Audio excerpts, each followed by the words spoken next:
평소에 흰쌀밥만 드시다가 건강 때문에 건강한 잡곡밥으로 바꾸신 분들 많으실 겁니다. 그런데 잡곡밥도 잘못 드시면 우리 몸의 장기에 치명적인 암을 일으킨다는 사실 알고 계신가요? 안녕하세요. 건강 읽어주는 남자입니다. 오늘의 주제는 잡곡밥입니다. 잡곡밥에 가장 흔하게 넣는 건 바로 현미입니다. 현미의 독성이 있다는 사실 알고 계셨나요? 현미밥을 먹으면 소화가 안 된다고 느낀 분 계신가요? 저의 경우도 지금은 나아졌지만 처음 현미 잡곡밥을 먹었을 때 속이 더부룩했는데요. 심지어 방귀 냄새까지 고약해지셨던 분이라면 현미의 독성이 흡수되었기 때문입니다. 대부분의 식물은 생존을 위해 진화했습니다.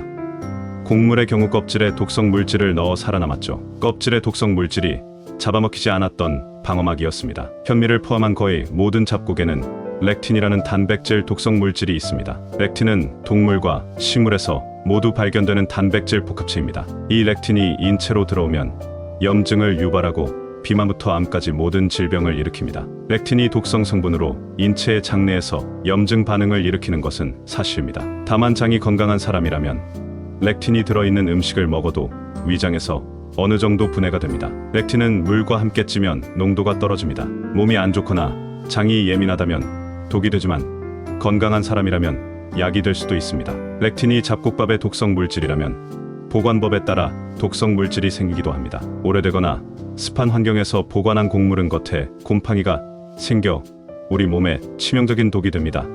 특히 곡물에 잘 생기는 아플라톡신 등의 곰팡이는 국제암연구소에서 지정한 1군 발암 물질입니다. 급성 간염이나 심하면 간암까지 유발하는 무서운 곰팡이입니다. 아플라톡신의 다량으로 장기간 노출되면 체내에 있는 암 억제, 단백질이 손상되어 간암을 유발합니다. 이외에도 출혈, 구토, 설사를 일으키는데 먹고 나서 해당 증상이 있다면 의심해봐야 합니다. 일상생활에서 잡곡 상태가 이상하더라도 밥을 지을 때 압력밥솥으로 열이 가해지기 때문에 괜찮을 거라고 생각합니다. 하지만 아플라톡신은 열에 매우 강한 물질로 150도로 2시간 동안 가열한 땅콩에서 아플라톡신이 줄어들긴 했지만 결코 사라지진 않았습니다. 밥을 2시간 동안 150도 열로 하는 분은 없으니 더욱 위험합니다. 아주 적은 양을 먹더라도 간에 직접적으로 반응하여 치명적입니다.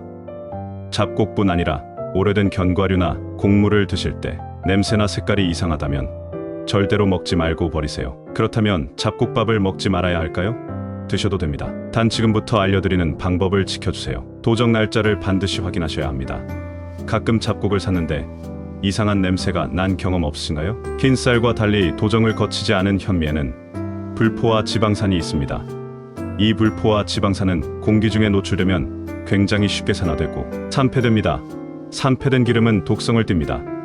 몸속의 활성산소를 증가시키고 세포 변형을 일으키니 꼭 도정된 날짜를 확인하셔서 최근 걸로 구매하세요. 밥을 짓기 전 불을 2시간 정도 불려주세요. 그리고 쌀뜨물은 독성 물질이 남아있을 수 있으니 사용하지 말고 버려주세요. 잡곡밥을 드실 때 꼭 많이 씹어 드세요. 그냥 대충 씹어 삼키면 소화를 돕는 췌장에 무리가 가니 꼭 많이 씹어 드세요. 의사들은 만성 질환자에게 백미보다 현미 혹은 잡곡으로 된 밥을 더 권합니다. 당뇨병 환자의 예를 들면 열량은 쌀밥이나 잡곡밥 모두 비슷합니다. 하지만 현미에는 백미에 없는 비타민, 무기질, 식이섬유가 풍부합니다. 렉틴이 있지만 포기할 수 없는 장점도 있는 것이죠. 이런 물질들은 혈당이 올라가는 속도를 늦추고 혈액 속의 콜레스테롤 수치를 떨어뜨리는 역할을 합니다. 그리고 간 건강에 도움이 되는 부추와 된장을 같이 드시면 활성, 산소 제거에 도움이 되니 같이 드시면 좋습니다. 그리고 잡곡밥을 드시고 식후 30분 정도 뒤에 사과를 한두 조각 정도 드시면 노폐물을 배출시키는 해독 작용을 하니 더욱 좋습니다. 오늘은 장기에 치명적이고 암의 원인이 될 수 있는 잡곡밥을 잘못 드시는 경우와 건강하게 먹는 법을 알아보았는데요. 영상이 도움되셨다면 주변 분들께 공유해주세요. 지금까지 건강 읽어주는 남자였습니다. 감사합니다.